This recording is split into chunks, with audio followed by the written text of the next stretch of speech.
Very humble attitude. I got to tell you this joke. We can prove you're all not here, okay? No, boy. Here's the joke. It's an old Abbott and Costello joke. Okay, we'll run this one. Are you in L.A.? No. Well, are you in Chicago?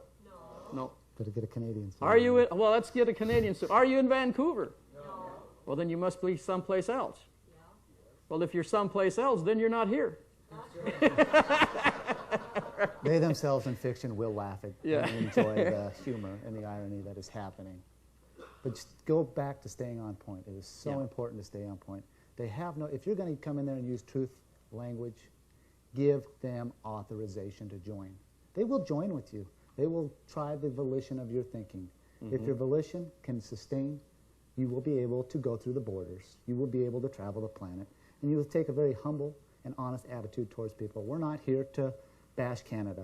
We're here to safeguard everybody. Give everybody a claim. You know, if you feel that taxes is not your forte, well then, sue them in the truth. Sue them to show you a law so you can perform your obligation. Yeah.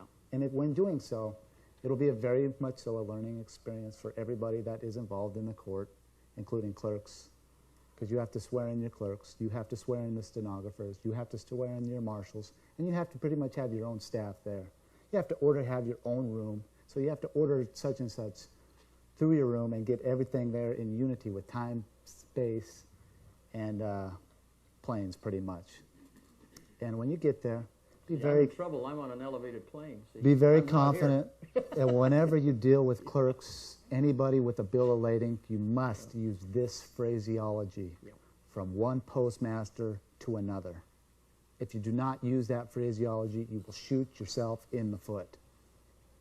So you must use that exact phraseology. If you do not use that phraseology, they're going to bluff you and say, we're not a postmaster. Another thing, all of you people, when you file into the court record, it is only a request to come into court. Why does every attorney in the world beat all of you? Because an attorney has 5 procedural rules, and one of them is he will file it into evidence. You must file your paperwork into evidence so you can come out. We had the privilege of going to your Canadian courts here a week ago. Yep. And they were flying, of course, the Canadian flag, speared on them, denoting we're all under capture, whether we like it or not. That's the way it is. And we come to court, and the people's paperwork was out of order.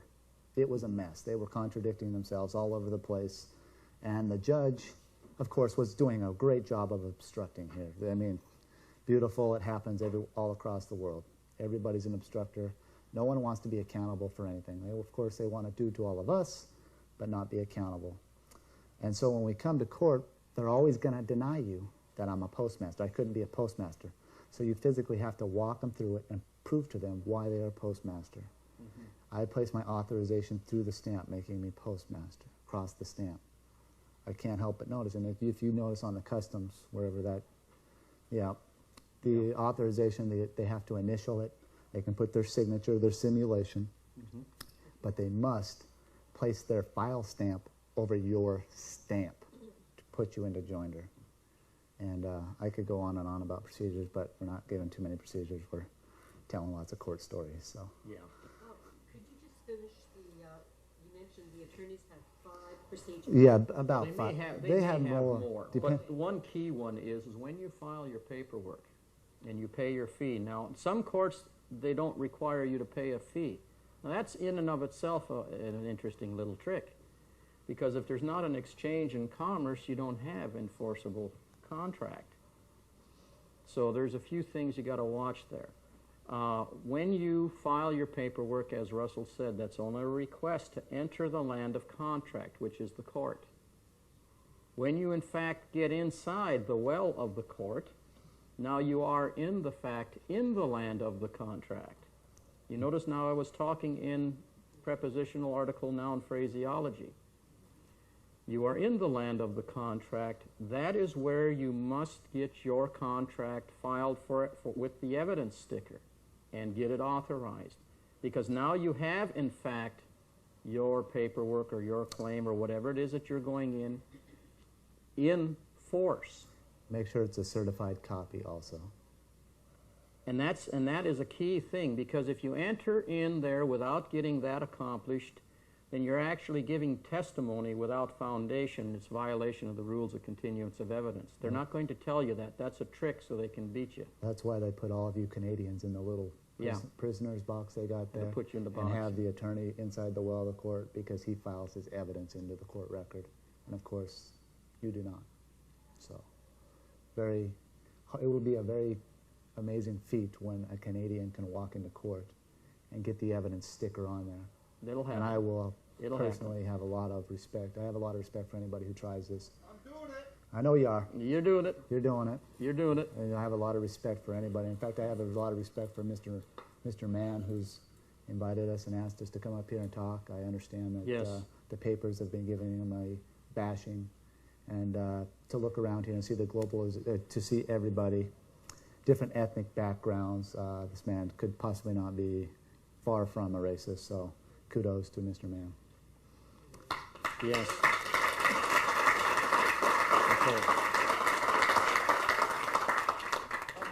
you eliminate the law of boxing with regards to getting into that box when you're giving evidence? You can't. You can't really. What you must do is any time that the question is, how can you eliminate the rules? So can't. Yep. Look, I'll pick this one up. He says, how do you deal with the issues of boxing within the court? Well, anything within the box, it's called an interpolation, is removed from the plane. Like, okay, now I'm standing up here, I'm on an elevated plane here, I'm on a different plane of pleading within the well of the court. And so I'm immune unless someone can either capture me, like the old game of capture the flag, or get me where I, by my volition, will join with someone's contract or filings. What we have done in our paperwork is we actually write right within our paperwork that we forbid the boxing and those tricks and traps that they want to use to be able to negate your position. As you become experienced, one of the things that I would strongly suggest, anyone who's using this, take the time when you have time to go sit in your courts and observe when you're at no risk, when you're not under pressure, and sit and watch. Take a look at how the courts are laid out. Study why they are laid out that way. Watch what's going on, and then figure out why things are being done the way they're being done. There's reasons for all of these things. And that way you can have an idea of now how you need to proceed through this maze and through the tricks and the traps, irrespective of what they throw in your way, so you can achieve what you're wanting to achieve. I'll give you guys an analogy. We come to federal court, and the man that we come to court with isn't a very responsible person. Yeah. He is an anarchist all the way. And he's my friend. But I'm there to protect the court. That's my first and only motto, is I'm going to disqualify my own people, unfortunately, because they have no sense of what they're doing. Truly. You have to flat know it. And the man comes to court and he files in a cross-claim, and he piggybacks his claim on the United States of America's claim. Well, the man comes into court, identifies himself in the noun, claims Title IV, and goes, Your Honor, he's speaking in quantum.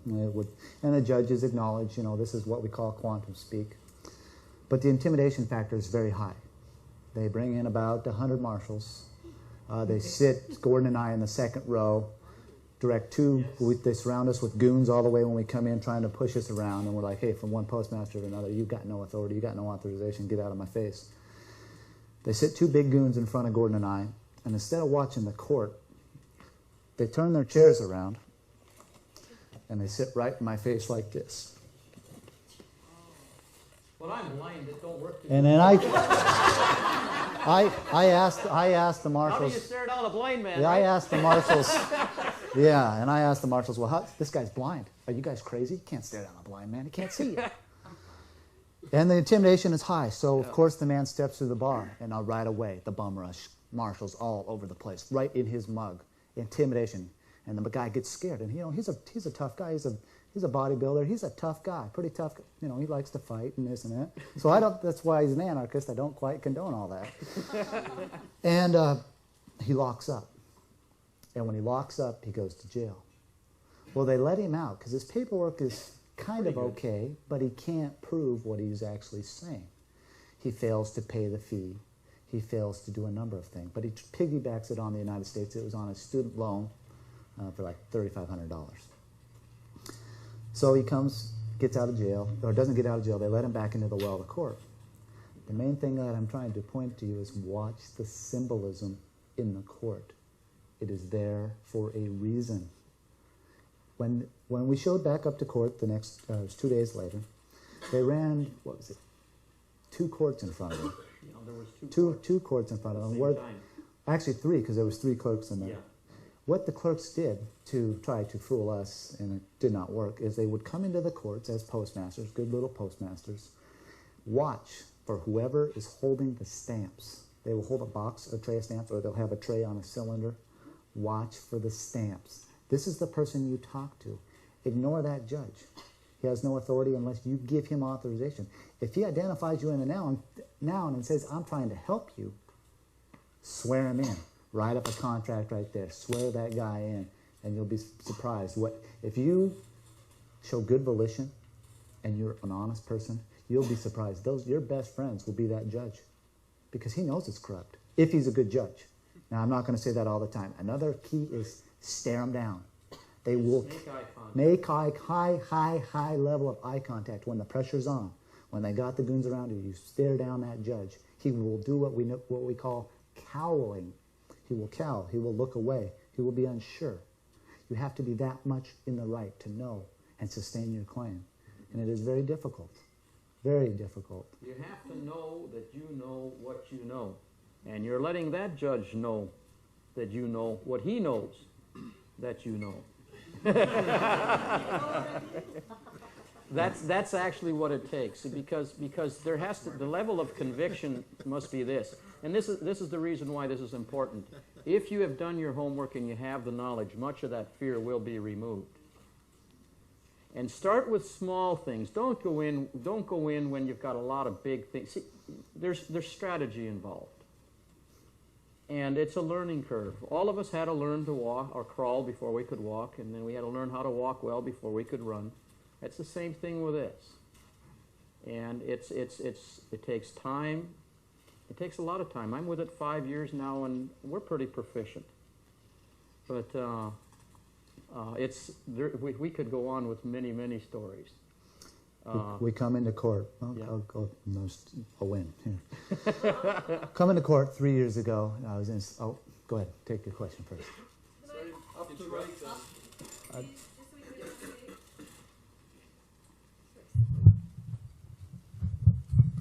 I'd like to understand a little bit more about the vitality and the primordial role that the postal union plays in all this, because I don't quite understand. Okay. Why the stamps and why the postal and why? Here in Canada, in 1964, the postal union and the Canadian government had a contract, and it's a global thing under the Vienna Law of the treaties, authorizing anybody who's a stamp carrier, like Canadian Customs. They're all under the enforcement arm of the post office.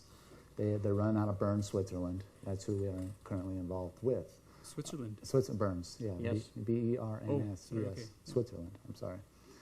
They basically run all the contracting in the world globally, because you have to have a bill of lading on every law document in order to be authorized. If you receive something from the court and it does not have a stamp on it, it's not something you have to take seriously. It must have process. It must have process. Yes. But you do, if it says to show up in court, you must go to court and never vacate your nom de guerre estate.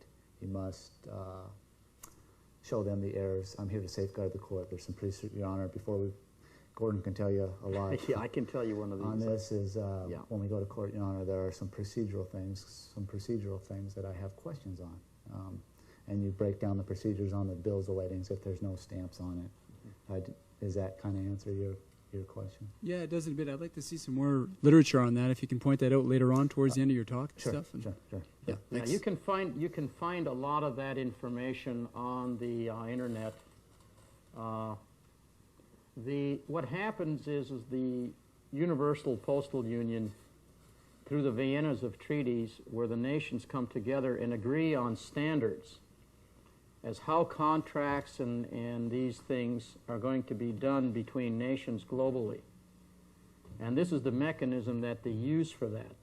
The procedures that we're working with take you to that level so that if you can, so for instance, okay, you've got your Canadian flag.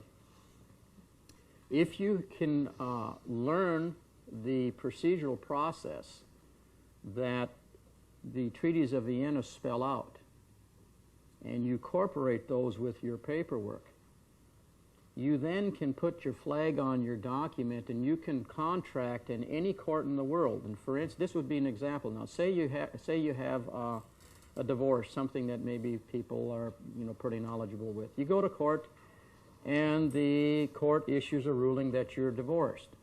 Well, you're not only divorced here in this province, you're divorced in all of Canada.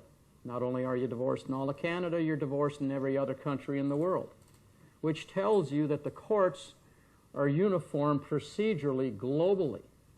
The mechanism used is like treaties of Vienna, where you have pretty much a standardized procedure globally for contract. All the flags are is an advertisement for contract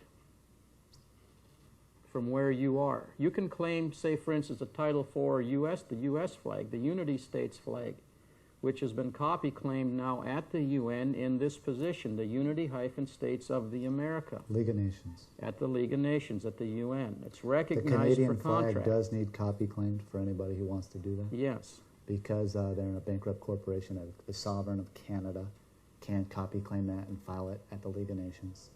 And when you come to court, the marshals will actually tell you, how did you get the flag? We no longer have the flag. And we've had this conversation with our fiction United States Marshals when they would come up to me and they approached Gordon and myself. As we were filing some documents and walking out of the clerk's office, they said, "Mr. Gould, Mr. Gunch, would you come over here?" And these are military people. These are people that are ex-military. These are sharp people. Sharp people. And they said, "We're kind of disturbed here in our fiction." I said, "Well, yeah, you have good reason to be. We no longer have a flag of the United States of America." And I said, "Well, yeah, I know. You guys come out of bankruptcy November 2nd. You guys are all liable. You're running around the planet, no authorization, no authority whatsoever. But good news, I'm here to give you that authority. I'm here to safeguard everybody because I want everybody to be accountable."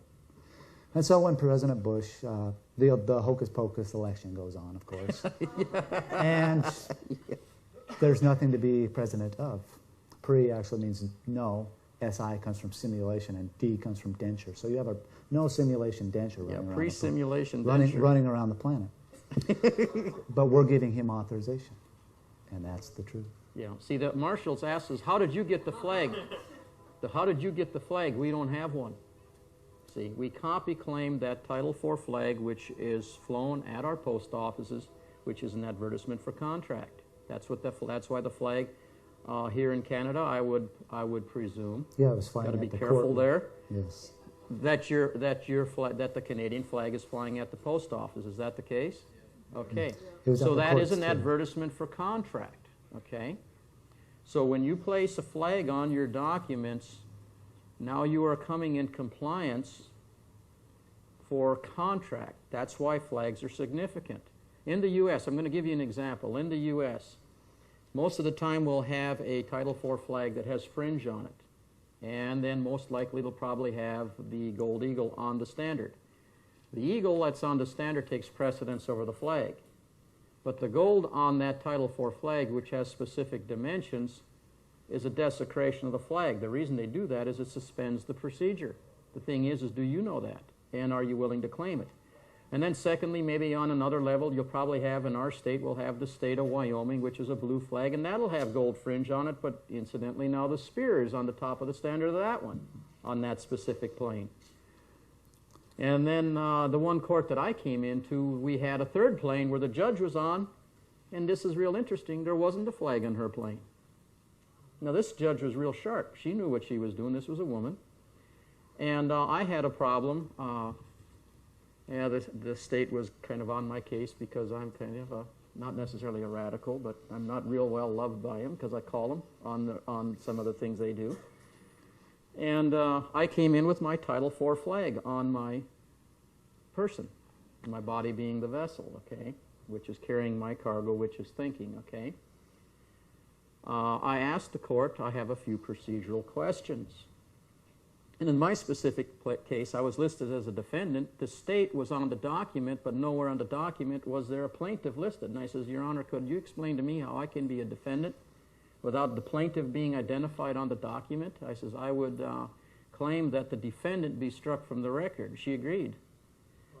And then before I even stepped into the well of the court, I identified myself in the noun with the Title IV.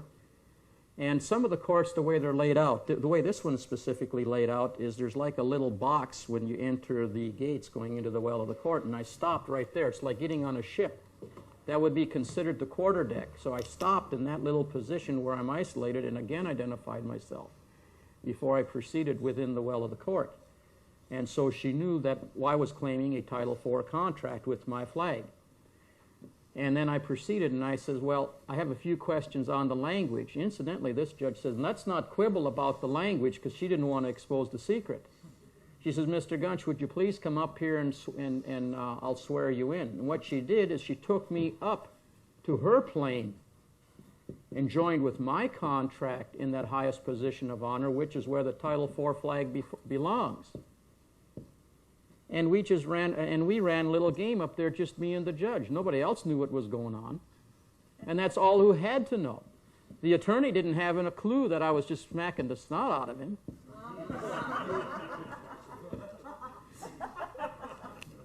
She asked me, this actually had to do with Russell's case. I mean, the attorney violated all the rules of continuance evidence. I just let him go. I figured he cleaned my closet from the time I was born till the time I showed up in court. I says, that's fine. I says, it'll just show him how much authority he's got, which is none. And so the judge asked me a question.